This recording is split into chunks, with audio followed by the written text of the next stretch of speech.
అనుమానాస్పదంగా రీసెంట్గా ఎవరైనా ఇంటి వైపు వచ్చారా, లేక ఫ్రెండ్స్ రిలేటివ్స్ అలాంటి వాళ్ళు? లేదు అర్జున్, ఎవరు రాలేదు. బాగా ఆలోచించు.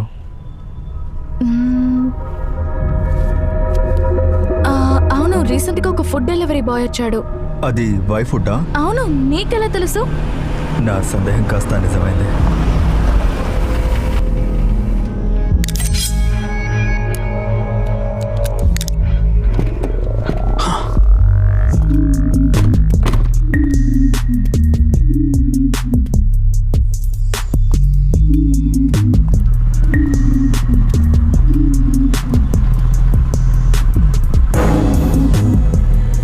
చెప్పండి సార్, కార్లో ఏమైనా ప్రాబ్లమా? చెయ్యడానికే వచ్చాను.